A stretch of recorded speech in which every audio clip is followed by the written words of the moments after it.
Assalamualaikum warahmatullahi wabarakatuh. Perkenalkan, nama saya Joko Umbaran. Saya dari kelas 12 Multimedia.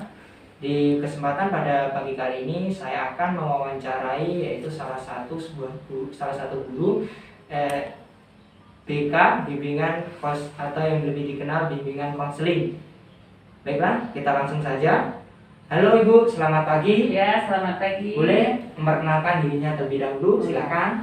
Baik, perkenalkan, nama saya Vera Mutia. Kebetulan saya di sini bertugas sebagai guru BK atau lebih dikenal dengan guru bimbingan konseling. Ya.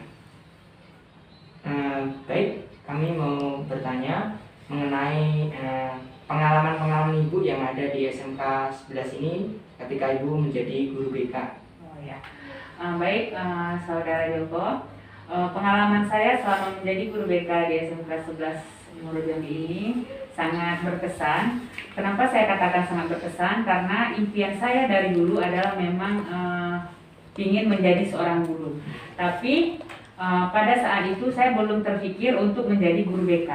Jadi saya hanya terpikir menjadi seorang guru saja. Menjadi guru biasa. Tidak terpikir sebelumnya saya menjadi guru BK. Karena menjadi guru BK ini bukan mudah ya, bukan mudah.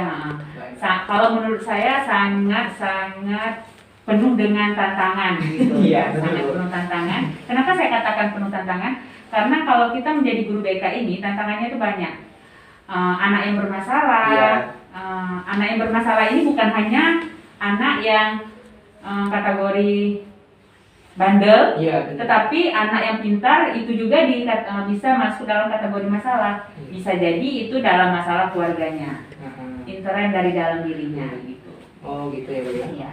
Berarti dulu Ibu itu memang bercita-cita ingin tidak menjadi guru BK, tapi ya udah menjadi nasibnya gitu ya. Iya. Baik Bu, kalau boleh tahu nih, bagaimana sih Ibu itu cara-cara menghadapi siswa-siswa yang bandel kayak gitu, terus apa sih sanksi yang Ibu berikan untuk mereka gitu? Kalau kami boleh tahu gitu kan. Baik, kalau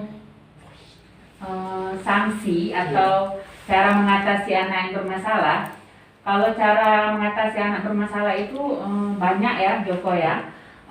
Beda apa namanya? Beda kelakuan, beda kesalahan, itu beda cara penanganannya. Seperti misalkan kalau anak yang bandelnya mungkin sering bolos gitu, itu sering bolos, itu penanganannya beda. Kemudian anak yang saya katakan tadi dia pintar tapi mungkin ada masalah intern dan dalam keluarga, itu beda lagi ya. Itu beda lagi cara penanganannya. Kalau anak yang bandel yang sering bolos atau datang terlambat, itu pertama untuk melakukan kita namanya pembinaan ya, nggak ada yang namanya sanksi Joko, pembinaan gitu ya. Kita melakukan pembinaan. Pertama paling kita panggil siswanya, kita tanya kenapa kamu datangnya terlambat. Kemudian untuk yang kedua masih sama pertanyaannya, kita tanya kenapa kamu datang terlambat. Yang ketiga nanti kalau dia juga masih datang terlambat, itu biasanya kalau saya itu menggunakan atau suruh membuat surat untuk panggilan tuanya, bukan surat panggilan Joko. Surat panggilan itu mungkin sudah tahap selanjutnya. Gitu. Surat peringatan gitu ya, surat peringatan untuk siswa tersebut. Jadi apabila surat peringatan itu juga masih dilanggarnya, masih dia menulis, tapi menulis mungkin dia sadar tapi dia tidak mematuhi apa itu yang isi dari yang dia buat. Itu kalau setelah itu nanti kita akan limpahkan nanti ke wakil kesiswaan. Tapi dengan catatan kalau dia masih melanggar surat pernyataan yang sudah dia buat gitu. Jadi kita akan limpahkan ke wakil kesiswaan. Tetapi sebenarnya bukan apa-apa masalah itu langsung ditujukan ke guru BK, bukan. Karena kan dia punya wali kelas, punya guru bidang studi. Jadi guru wali kelas, guru bidang studi, guru BK, wakil kesiswaan, baru nanti terakhir ke kepala sekolah. Oh gitu. Berarti perundingan dari awal dulu ya Bu ya, dari wali kelasnya juga gitu ya. Jadi dia terlambat itu kita telusuri dulu kenapa.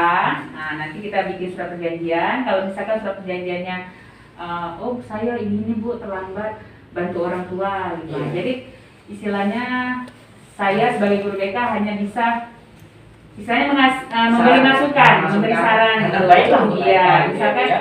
saya Bu membantu orang tua saya pagi-pagi itu orang tua saya jualan, saya jadi pagi-pagi harus ke pasar. Jadi mungkin dari Ibu, oh bisa mungkin kamu bangun tidurnya lebih awal, mungkin biasanya kamu bangun tidurnya pas azan subuh, mungkin bisa kamu bangun tidurnya jam 4, itu jam 4 kamu beres-beres rumah, kemudian baru kamu mandi, sholat, kemudian baru kamu berangkat ke pasar. Berangkat ke pasar misalkan jam 5 habis subuh, setengah 6 atau jam 6 kamu sudah di rumah.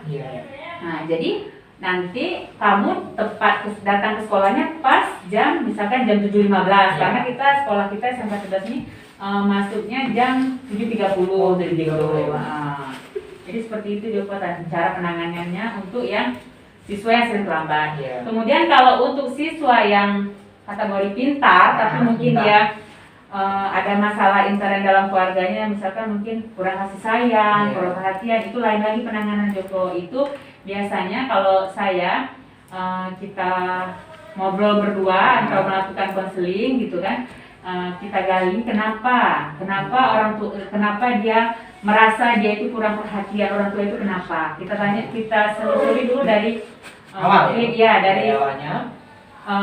Ibunya mungkin kita cari kenapa, oh ibunya kerjanya misalkan dokter, nah, ibunya itu dokter, bapaknya mungkin seorang polisi misalnya kayak gitu. Kalau misalkan yang ibunya dokter ini kan yang namanya dokter kan kita tahu gitu kan, tidak mengenal waktu gitu. Sampai 24 jam di rumah sakit atau di mana? Iya betul.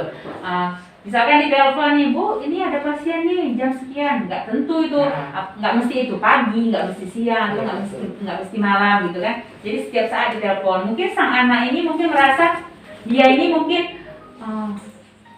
ibu saya atau mama saya itu sibuk dengan pekerjaan, sementara dia merasa oh saya ini ditelantarkan, nggak dipedulikan gitu. Perhatiannya itu kurang gitu ya. Jadi kita melakukan konseling, misalkan kita sudah mendapatkan permasalahannya, oh ibunya sibuk kerja, bapaknya sibuk kerja gitu kan. Jadi nanti saya selaku guru BK akan memberikan saran, oh mungkin namanya mungkin Dinda, oh mungkin Dinda bisa lebih sering telepon mamanya, mungkin gitu nanya di mana atau kayak mana gitu. Ataupun Dinda juga bisa ngomong, bisa Ma, Dinda ini rasanya kurang perhatian nih Ma dari mama, mungkin kayak gitu kan. Kurang perhatian nih Ma dari mama, Dinda tuh pengennya gini-gini.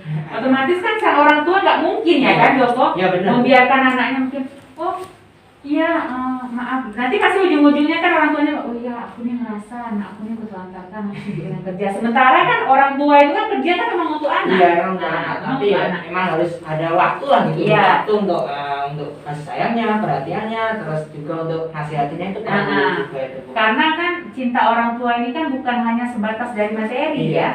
Karena juga kalau dipikirkan kalau siswa itu sama orang tua itu waktunya lebih banyak ketemu dengan orang tua di rumah daripada kita di sekolah. Kalau di sekolah biasanya cuma hanya beberapa jam gitu kan.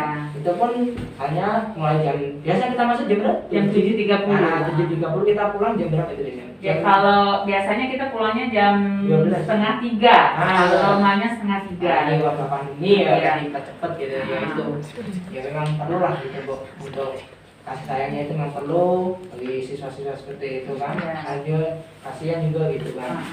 Jadi gitu ya kok. Jadi kalau penanganan kalau siswa terlambat itu palingan sekedar sudah kita panggil, kita tanya kenapa permasalahannya, kata ibu tadi mungkin permasalahannya dia bantu orang tuanya. Jadi kita bikin surat peringatan dulu. Kalau surat peringatannya ini terlaksana bagus, bisa dipatuhi, berarti itu dia istilahnya sudah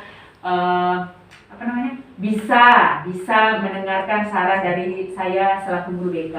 Kemudian untuk anak yang bermasalah dengan pihak keluarga tadi, kita tidak menggunakan surat panggilan, tapi bisa jadi saya selaku guru BK-nya mungkin menelpon orang tuanya, menceritakan keluh kesah anaknya tuh gini loh Bu, anak ibu keluh kesahnya ke saya, katanya ibu itu perhatian sama anaknya, bapaknya juga karena sibuk kerja. Jadi ada seperti itu gitu. Tapi biasanya kalau anak-anak kurang perhatian di rumah, ya, berdampak di sekolah ya mungkin itu tadi dia apa ya istilahnya mencela-mencela Iya, gitu, minta istilahnya. perhatian gurunya gitu.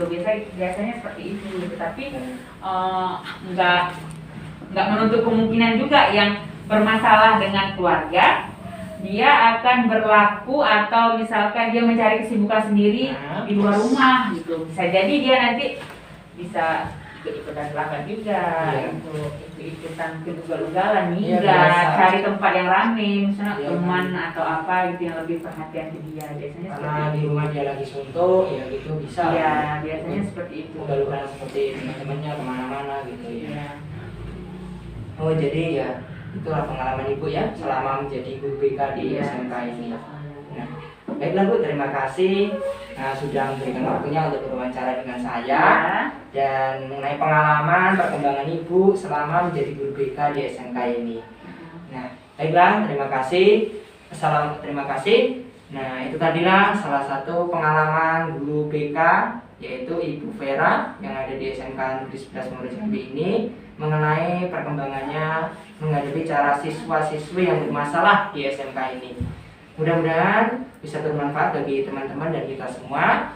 Saya akhiri, wabillahi taufiq wal hidayah. Wassalamualaikum warahmatullahi wabarakatuh.